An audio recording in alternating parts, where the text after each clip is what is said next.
What's going on? This is Coach Marcus for Pro Fan Talk, and we are doing something different today. I am doing my first reaction video. One of the guys I've been watching is this dude named Nick Nimmin. He is one of the biggest dudes out there on YouTube. He was at Vid Summit. He was one of the keynote speakers. This guy's got like 897 subscribers. Most of this stuff is about YouTube tips and tricks and just things to help everybody else get to the next level. So now I'm doing a reaction of it, and it's some pretty good content. It's good advice and good feedback, so check it out. So next up, we've got Pro Fan Talk. They do sports and NFL content. The goal of the channel is to grow and to monetize. The question is, what's the best way to stand out with sports with sports content? First off, when it comes to standing out in any niche on YouTube, presenting everything in your way is step number one. So a lot of content creators, when they get started, they try to be other YouTubers. Now, I just wanted to stop right there. When I first started this, that's 100% correct. And I'll even tell anybody that's doing this. When you get started, and this is just my opinion, when you get started, obviously you got to find your niche. Obviously mine is sports, but watch the people that are doing what you do. Watch the ones that are getting all the views and the people that have a lot of subscribers. Look at everything, the good, bad, and ugly, and everything in between. Because you'll learn a lot about what to do, and you'll learn a lot about what not to do. Just do that to get started. You're just copying somebody else, copying their style, because that's what's successful, right? You'll have time later on down the line to kind of find your own voice and build your own style and kind of individualize yourself from everybody else like he's talking about. But when you try to be another YouTuber, then you just fade into the noise and you become invisible. When you are presenting everything as you, with your opinions, with the things that you like, the things that you don't like, the things that you stand for, all of those types of things, that's the type of stuff that helps people connect to you, right? So wanted to stop right there. The YouTube grind is a grind. Most people don't go viral. My best long form video, 31,000. I think it's at 38,000 right now. I consider my growth organic because it's been slow. It's been a grind. But the good thing about having organic growth, most of your followers are following you, not necessarily because you had a catchy video that came out. They're listening to your voice and your content, and they're more interested in you. So because of that, just make sure that you are, giving, the people that are watching your content Nick Nimmin, you instead of you trying to, be recognize. like other content creators. Be inspired, right? Be inspired, take inspiration from people. You're like, hey, I like how they do that particular thing or whatever, that's fine. But in terms of, trying to act like another content creator because it works for them, the best thing you can do is act like yourself and figure out your own voice in terms of standing out. Very important. I went and found other sites or other channels, and I just cherry picked what I like. Some of the guys, they are on the border of trying to make viral content. I'm not going to be doing all of that type of stuff. I'm not going out talking to people in the malls. I'm not smashing bottles on my head, or I'm not going to have a girl on the video in a skimpy bikini or anything like that. And that's what a lot of people are doing because it works. It gets clicks. But I'm pretty much, I guess you could call it a purist. I'm talking about sports. I'm talking about the Eagles and NFL and the things I know about.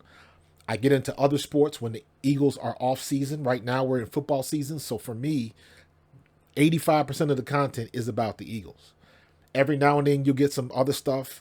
The Phillies are in the World Series, so I will be having Phillies content. So it's just common sense stuff. If something happens and Messi is in the news, or something with the NHL, if it's something that's trending, then I'll cover it. But for the most part, my focus is on the Philadelphia Eagles, and I'm just trying to keep it simple. That will help you in more ways than most of the things that you can do. In addition to that, look around all of the other people who make content like yours. I know you do sports and NFL. content, but in terms of exactly what it is that you offer, look and see exactly what everybody else is doing and then try to find a different way to do it. So, like for example, an example I like to give of myself and a thing that helped me stand out is when I first came in and I started making videos for YouTube like everybody else. I didn't know what I was doing. I got the opportunity to work on another channel with somebody else that did know what they were doing. I was able to take that information and then come back to this channel because this channel is just easier to make the content where I didn't have to like research, stuff. And I was still just talking about what was in my reality at the time. I didn't have an intention of being like a YouTube help channel. So when I came back to this channel, I built like a website for it and all this stuff so I could monetize quickly because I had the YouTube bug. But anyway, I started uploading to this channel again. And as part of that, as I was talking about, different things, when I did talk about YouTube stuff, I made sure that like I didn't hold anything back. At that point in time, people were giving information freely, but there was a lot of people that were also basically kind of teasing a lot of information, but they weren't really giving it, right? And what my thing was like, well, if I know how to do something, then I'll just let people know how to do it.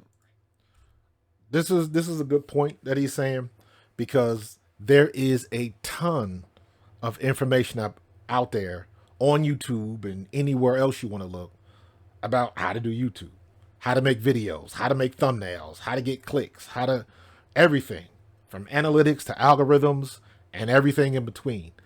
And it is a lot of information. It is cumbersome. It is confusing if you don't know what you're looking at or reading, or even if when you get the information, how do you decipher it? The first time I went into the YouTube tools that are on the site and let you get into the analytics, all you see is a bunch of graphs. I got so hung up on got to get to 1,000, got to get to 1,000. When you get to 1,000, that's the threshold. You can monetize, you can make money and blah, blah, blah. That's not the case. When I reached 1,000 subscribers, I only had 2,800 watch hours. And I was like, well, wait a minute. Where's the rest of it at? I didn't know that your YouTube shorts don't count for watch hours. And a big reason why my subscriber base jumped a little bit was because my shorts were so successful.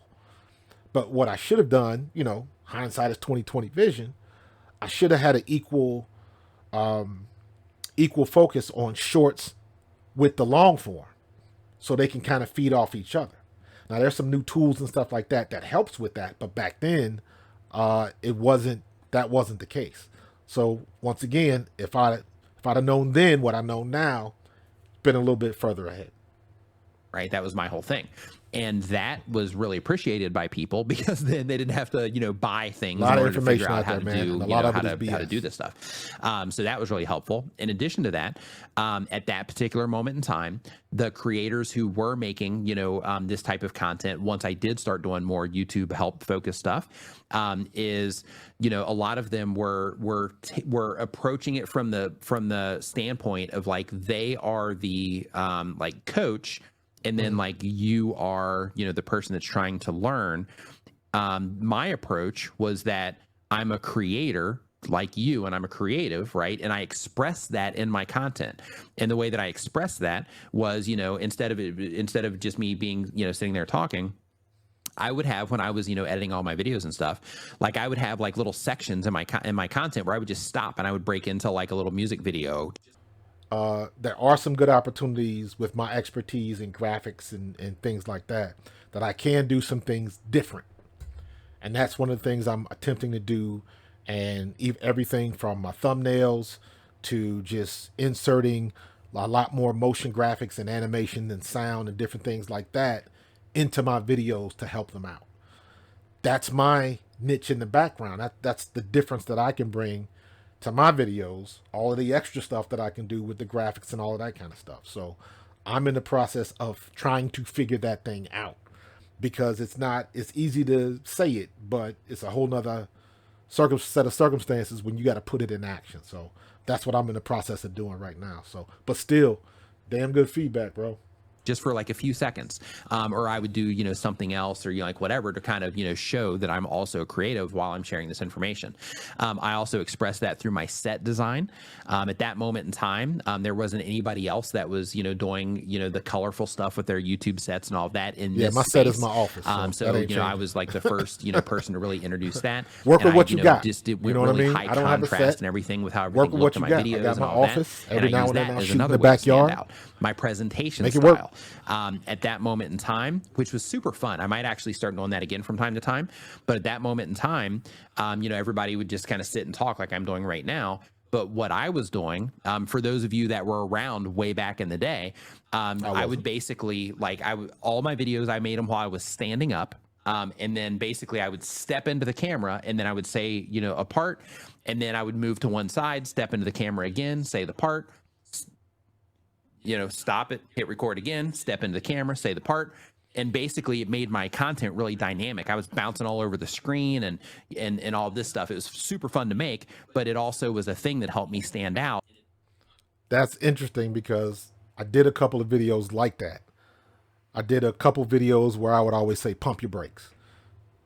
And I would cut it and then I would pop up at different parts of the video. I need to go back and look at the analytics because this is the stuff, you know, I did it. I can't even remember if it was successful or not. You know, I was just starting out, so it was what it was. So I need to revisit stuff like that because now that gets into what I was saying earlier about understanding the analytics. And I can go back and look at all my videos and say, okay, which ones did well? And then once you see which ones did well, you look at what you did and you kind of figure out why, kind of reverse engineer it. And it helped me stand out so much that people even started calling that thing, like, you know, that thing you do where you step into the camera, like, right? Like it was super noticeable to other people. And that was a thing that I used to stand out, right? So just looking to see, like, what is it that everything else that everybody else is doing, and what is it that I can do to, you know, to stand out, you know, against that. Yeah, good feedback, good information. I'm still basically a rookie in the game, so I'm still trying to figure it out. I've had a measure of success, but I'm a tad bit above the average, but not by much. And I think because my niche is talking about sports, talking about NFL, a lot of people are doing it. Every former player, and I'm one of them, that stops playing, if they're not doing nothing, everybody starts a podcast now. So the landscape is not quite saturated yet, but it's getting there very, very quickly. So you have a limited time to put your thing out there and get people to know you. Find that one thing that catches everybody's attention. And then once you find it, then you got to figure out a way to how to duplicate it. That's the most difficult thing. And like I said, it's a grind. YouTube is a grind, man. It is a marathon, not a sprint. So you got to stay consistent. You got to figure out a way to put out good quality content. So you got to figure out how to separate all of that stuff and find some information that you can deal with. So, but that was my first reaction video. I was real excited to, you know, have somebody profile my channel as somebody, me. I look at it from a standpoint of being a former athlete. I'm coachable. I don't know everything. If you're the smartest person in the room, find a new room. So I'm always trying to learn from somebody else. I'm always trying to learn from the guys that I deal with on A2D radio. I learn from them, and there's enough room for everybody to eat. You just got to be willing to stick with it, put out the good content, and keep it moving. So that's what I'm trying to do. So I appreciate you checking out. Hope you guys learned something from this, because I know I did. I still keep checking out Nick Nimmin and Roberto Blake and Kevin Colby and all those guys that I listen to that have gone through the same thing. I'm trying to get where they're getting at, right? I'm trying to get to where they are. So, but thanks for joining me. Hit that subscribe button, click that notification bell, and I will see you guys in the next play. Peace.